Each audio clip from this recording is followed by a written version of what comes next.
dalam waktu 3 bulan ini, pilihannya adalah apakah dia yang harus kalah atau Sai Baba yang akan meninggal, atau mungkin keduanya yang akan meninggal, karena memang ilmunya sangat pendip-pendip, gengs.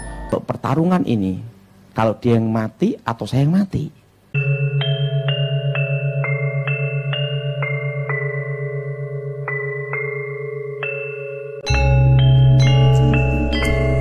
Assalamualaikum, hai, thank you matur suwun dah klik video ini. Saya Bre Ahmad, ketemu lagi di Bre Alkisah. Beberapa waktu yang lalu kita sempat membahas bahwa di India ada seorang yang didewakan, seseorang yang dianggap menjadi manusia setengah dewa. Dia mempunyai kekuatan, dia mempunyai keajaiban, bahkan dia bisa melakukan hal-hal yang aneh, hal-hal yang ajaib yang tidak bisa dilakukan oleh manusia biasa. Dan dia adalah Sai Baba. Nah, kalau kalian belum nonton video Sai Baba yang ini, kalian bisa cek dulu video Sai Baba di sini, karena kita akan membahas sebuah isu bahwa ada seorang dari Indonesia, orang Indonesia, gengs, yang mengeklaim dirinya bahwa dialah yang membunuh Sai Baba. Nah, sebelum kita membahas bahwa benarkah si orang ini yang membunuh Sai Baba, kita remind dulu sedikit tentang Sai Baba. Sai Baba adalah seorang berkebangsaan India. Dia orang India, gengs. Dia lahir dan besar di India. Singkat cerita, Sai Baba ini adalah seseorang yang mempunyai kesaktian, seseorang yang mempunyai banyak kelebihan. Dia bisa menyembuhkan orang sakit, apapun jenis penyakitnya. Bahkan katanya dia bisa menghidupkan orang mati. Wih, gimana? Ngeri nggak Sai Baba ini? Tapi pada suatu ketika Sai Baba meninggal dunia pada tahun 2011. Nah, saking saktinya, saking banyak sekali keajaiban yang bisa dilakukan oleh Sai Baba, banyak orang-orang yang menganggap ia adalah manusia setengah dewa.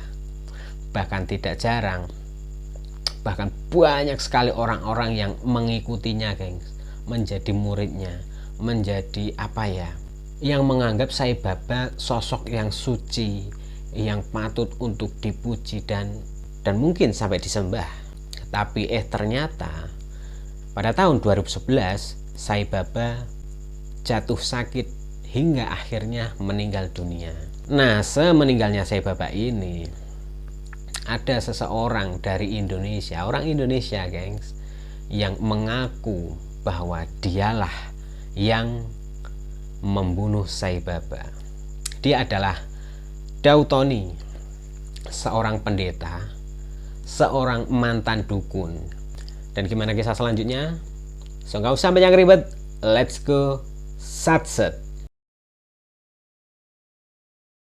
Nah, pada suatu ketika muncullah sebuah video bahwa ada seorang pendeta memberikan khotbah, memberikan kesaksian di ceramahnya di gereja. Beliau mengaku bahwa beliaulah yang membunuh Sai Baba. Dia adalah Dautoni. Kisahnya di khotbah tersebut, ia bercerita pada tahun 2011 dulu, tiba-tiba ia mendapatkan telepon dari orang kepresidenan. Pada saat itu presidennya adalah Bapak Susilo Bambang Yudhoyono. Nah, pada tahun 2011 itu Pak Dautoni ditelepon oleh salah satu ajudannya Pak SBY, salah satu jenderal lah, gengs. Maka meluncurlah Pak Dautoni ke Cikeas, ke rumahnya Pak SBY. Nah, sesampainya ia di rumah Cikeas, ia merasakan aura-aura negatif dan ia langsung tahu bahwa ada santet tingkat tinggi, katanya, gengs. Wah, ada santet ini. Santet tingkat tinggi. Bahkan sebelum Ibu Ani, ibu negara pada saat itu, menceritakan perihal kepentingannya untuk mengundang Pak Dautoni ini, Dautoni sudah tahu apa masalah yang akan dihadapi atau apa kiranya yang akan diutarakan oleh Bu Ani. Dia langsung bisa menebak bahwa ini adalah sebuah kiriman santet tingkat tinggi, guys. Selain ia tahu bahwa ini adalah santet tingkat tinggi, ia juga sudah langsung tahu siapa pengirimnya. Di khotbah itu, ia juga sempat mengungkapkan namanya, walaupun pada saat itu mikrofonnya diletakkan di bawah, terus ia ngomong Sai Baba, tapi sangat jelas terlihat bahwa ia menyebutkan nama Sai Baba. Tidak lawan saya waktu itu apa? 2011. Nah, setelah bertemu dengan Ibu Ani, pada saat itu Ibu Ani memberikan perintah atau meminta kepada Dautoni untuk bisa menyelesaikan persantetan ini, guys. Dengan berat hati, Dautoni mengaku bahwa akhirnya ia mau dengan satu syarat, bahwa jika nanti ia meninggal dunia dalam pertarungan santet ini, ia minta kepada istana untuk dapat menyekolahkan anaknya sampai selesai kuliah, guys. Karena menurut Dautoni bahwa ini memang benar-benar santet tingkat tinggi, dan baru kali ini ia mendapatkan lawan yang sebanding, kekuatannya sebanding, ilmunya sebanding, jalur hitamnya juga sebanding. Pokoknya Sai Baba adalah lawan yang memang cocok untuk Dautoni. Setidaknya begitu menurut pengakuannya, bahwa belum pernah ia menemukan lawan dengan kekuatan yang sama dengan dirinya. Ilmunya sama dengan saya sebelum bertobat. Baik kekuatan batin maupun ilmu mistik, ilmu santetnya, ilmu dalamnya. Hanya sama, kekuatannya sama, kesaktiannya sama. Imbang. Saya belum pernah menghadapi lawan seimbang. Nah, lalu Dautoni meminta waktu 3 bulan untuk mengerjakan tugasnya ini. Dalam waktu 3 bulan ini, pilihannya adalah apakah dia yang harus kalah, dalam hal ini dia akan meninggoy, atau Sai Baba yang akan meninggoy, atau mungkin keduanya yang akan meninggoy, karena memang ilmunya sangat pendip-pendip, guys. Pertarungan ini, kalau dia yang mati atau saya yang mati. Nah, saat menjalankan tugasnya, Dautoni memilih untuk tidak mengerjakan itu di rumahnya, karena ia takut aura-aura negatif atau sasaran-sasaran santet bisa membahayakan keluarganya. Nah, sebelum ia pergi meninggalkan rumah, ia juga sempat berpesan kepada istri dan anaknya, memberikan wasiat jikalau nanti ia tidak pulang dengan selamat. Nah, katanya sih, gengs, pada saat ia menjalankan pertarungan jarak jauh ini, pertarungan persantetan ilmu tingkat tinggi ini, ia diserang oleh ular. Ada juga ia mendapatkan serangan. Ia diserang oleh sosok dewa yang membawa trisula dengan ular yang melingkar di lehernya. Dan pada saat itu ia hanya mengandalkan kekuatan dan ia berteriak, Dalam nama Yesus. karena pada saat itu kan ceritanya ia sudah tobat, sudah tidak menjadi dukun lagi. Ia kan sudah menjadi pendeta kan. Tapi setelah serangan demi serangan bisa ia halau dengan teriakan Dalam nama Yesus. Lagi-lagi ia mendapatkan serangan, banyak sosok-sosok dewa-dewa yang menyerangnya. Namun Dautoni tetap bertahan dan tetap berdoa hingga akhirnya lawannya pun tumbang. Sai Baba meninggal, gengs. Kemudian Dautoni menghubungi pihak kepresidenan untuk cross check lah, bahwa ini tugasnya sudah selesai, tolong di cross check kepada yang di India untuk mengecek apakah Sai Baba benar-benar sudah meninggal. Dan ternyata benar, setelah di cross check kepada orang yang di India sana, bahwa Sai Baba sudah meninggal. Dan katanya setelah tugas itu selesai, Dautoni menyatakan mundur, resign keluar, gengs. Setelah 10 tahun bertugas menjadi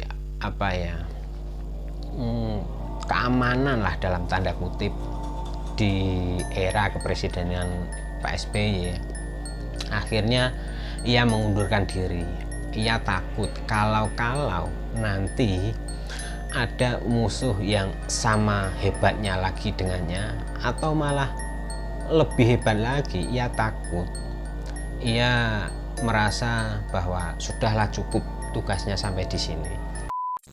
Nah, tapi siapa sih sebenarnya Daud Tony? Dari mana ia mendapatkan ilmu sehebat itu? Nah, seperti yang kita bilang tadi, bahwa Daud Tony adalah seorang mantan dukun yang menjadi pendeta. Dulunya dia seorang dukun, guys. Dukun sakti lah. Dukun yang tidak mempan dibacok. Dukun yang bisa memukul jarak jauh. Jadi kalau kalian ada beberapa meter, ataupun kalian di rumah kalian, ataupun seseorang yang berada di rumah dan Daud Tony berada jauh, ia bisa dengan gampang untuk switch off kalian. Nah, tapi dari mana Daud Tony mendapatkan kekuatan itu? Ceritanya, ia mendapatkan ilmu santetnya ini diturunkan dari kakek neneknya. Nah, konon kakek nenek Daud Tony ini adalah juga orang sakti, gengs. Dan karena kakek nenek Daud Tony ini takut nanti kalau orang punya ilmu itu biasanya kan sulit mati. Raganya sudah mau mati, tapi ilmunya itu nggak bisa lepas. Nah, untuk melepaskan hal itu, ilmu itu harus diturunkan. Makanya dipilihlah Daud Tony untuk mewarisi semua ilmu kakek neneknya. Dan dilalahnya itu pas, gengs. Daud Tony adalah seorang anak yang mempunyai weton Sabtu Pahing. Dalam perhitungan Jawa, katanya sih Sabtu Pahing itu adalah weton yang paling tinggi nilainya, yang ia mempunyai bakat alami untuk bisa dilatih dan diberikan ilmu-ilmu semacam itu. Jadi pada saat Daud Tony berusia 9 tahun, ia mulai diajari ilmu-ilmu santet dari kakek neneknya, dan pelajarannya sangat tidak mudah, geng. Apalagi pada saat itu ia hanya seorang anak bocil, seorang bocil berusia 9 tahun, gengs. Kalian 9 tahun mainannya apaan? Nyari ikan di got mungkin untuk generasi jadul. Untuk generasi sekarang 9 tahun apa? Scroll TikTok. Nah, ini Pak Daud Tony, gengs.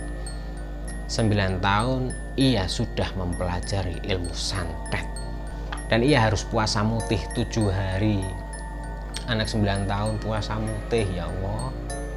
Dan cara makannya itu, gengs, nggak boleh pakai tangan, pakai sendok, enggak, langsung dari mulut. Dan setelah beberapa ritual itu dilaksanakan, barulah ia mendapatkan ilmu, salah satunya ajian tapak banyu, yaitu adalah ilmu yang membuat ia bisa berjalan di permukaan air, guys. Lalu ia juga mempelajari ilmu yang bisa membunuh dari jarak jauh, ya seperti itu tadi, jarak jauh bisa dihabisin oleh Pak Daud Tony ini. Dan untuk bisa mempelajari atau bisa menerima ilmu santet yang bisa membunuh dari jarak jauh ini, ia harus mengorbankan darah, guys. Tapi karena sebenarnya korban yang diminta ini adalah darah manusia, dalam artian ia harus membunuh seseorang agar dapat darahnya digunakan untuk persembahan, agar ilmunya bisa masuk ke dalam dirinya. Atau kalaupun tidak darah orang, bisa menggunakan darah binatang, kerbau, kambing atau sapi. Tapi karena pada saat itu Daud Tony tidak ingin menggunakan darah manusia ataupun darah binatang, manusia dalam hal ini adalah orang lainnya, gengs, maka kemudian Daud Tony menggunakan darahnya sendiri. ia nyeset tangannya gitu, setelah itu darahnya ditampung untuk dibuat persembahan, geng. Ada lagi ilmu Dautoni yang lain, yaitu susuk kebal senjata. Jadi yang kalian tahu, susuk itu kan biasanya untuk memikat lawan jenis agar dipandang lebih ganteng, lebih cantik. Dan biasanya susuk ditanam itu ditusukkan, ditempel, entah itu di pipi, di bibir, di dahi, atau dimanapun yang dikehendaki. Tapi susuk Dautoni ini beda. Ia menginjeksikan, memasukkan susuk ini. Itu kan jarum ya, jarum biasanya terbuat dari emas, perak, atau perunggu. Jarum itu dimakan, gengs. Dimakan lewat sini, terus setelah masuk di tenggorokan, si kakeknya ini yang memberikan ilmu-ilmu ini kepada Dautoni menganukkan telunjuknya di sini itu loh, gengs. Jadi si jarumnya itu mengikuti arahan telunjuk si kakek. Itu bisa kebayang sakitnya seperti apa. Dan pada saat itu Dautoni lebih yakin lagi kepada kakeknya karena jarum itu benar-benar mengikuti arahan dari telunjuk sang kakek. Dan tentunya masih banyak lagi ilmu-ilmu sakti, ilmu-ilmu yang ajaib yang dipelajari oleh Dautoni. Sampai ada ilmu pamengkang jagat, yaitu pukulan jarak jauh seperti yang kita sebutin tadi. Dan untuk ilmu-ilmu itu semua, Dautoni dilarang untuk menikah. Jadi selamanya ia akan menjomblo, geng. Yaitu karena ilmu yang tinggi membutuhkan pengorbanan yang besar juga kan. Dan setelah ia menguasai beberapa banyak ilmu, setelah ia menginjak dewasa, ia berkeliling di wilayah tanah Jawa untuk nantangin dukun-dukun sakti yang terkenal yang ia bisa datangi.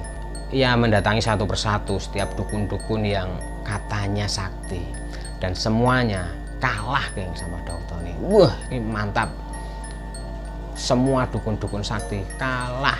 Bahkan katanya banyak juga para politisi yang menggunakan jasa dari Dautoni untuk menumbangkan lawan politiknya, lawan politik mereka. Tapi Dautoni nggak mau sampai membunuh, kan, cukup melumpuhkan atau membuat lawan politik dari kliennya ini tidak berdaya gitu aja. Yang penting si kliennya bisa lolos, bisa masuk. Ya ini tentu saja oknum ya, tidak semua politisi, tapi ada beberapa politisi yang ketika ia ingin mencalon datang kepada Dautoni untuk menggunakan jasanya. Nah, sampai suatu hari ia diajak KKR oleh temannya. KKR itu kebangkitan kebangunan rohani, suatu ibadah lah bagi umat Kristiani. Jadi pada saat itu ada seorang pendeta bernama Pendeta Gilbert, yang pendeta tersebut sedang berkhotbah. Terus dalam khotbahnya Pendeta Gilbert bilang kalau orang Kristen tidak bakal bisa untuk disantet. Orang Kristen tidak bisa disantet, tidak bisa dimantrain, tidak bisa dibunda-bunda. Nah, mendengar perkataan Pak Pendeta, Dautoni yang saat itu ya ini transisi pada saat ia ingin bertobat kan. Lalu ia maju ke atas mimbar, pokoknya maju ke depan lah. Dan pada saat itu Pendeta Gilbert hanya mendoakan Dautoni.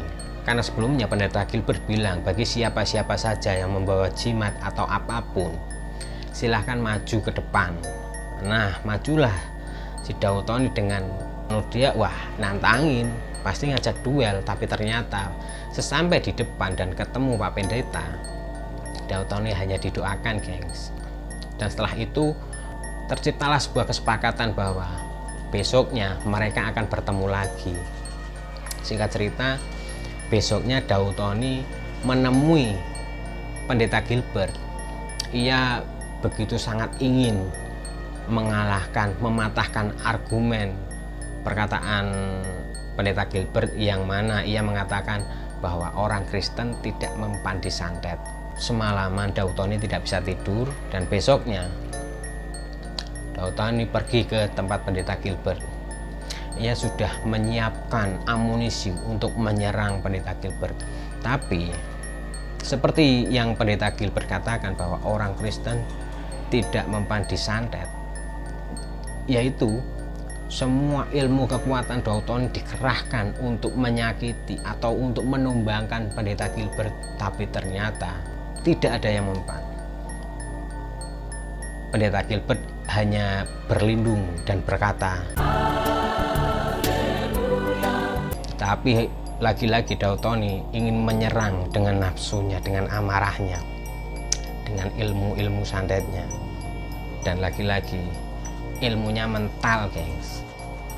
Dan setelah kejadian itu, singkat cerita, Dautoni sakit. Ia merasakan tubuhnya tidak berdaya.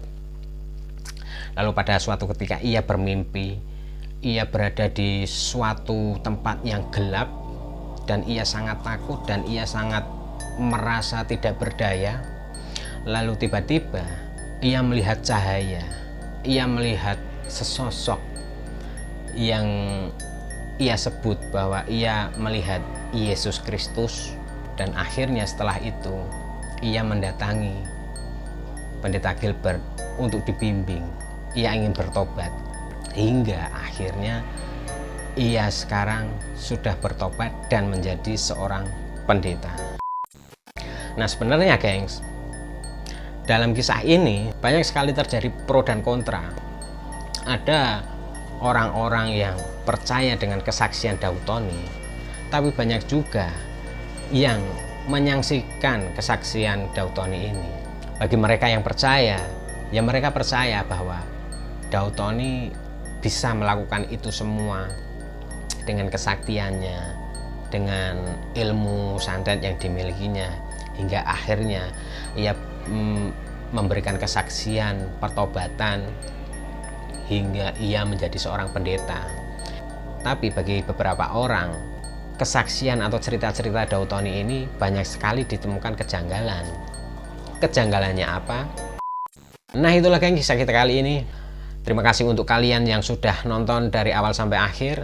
Like video ini kalau kalian suka, dislike aja kalau nggak suka. Bagi yang belum subscribe, ayolah. Dan semoga kalian menikmati kisah ini sambil gelundang-gelundung dan rasan-rasan tonggo. Saya Bre Ahmad. Wassalamualaikum. Bye.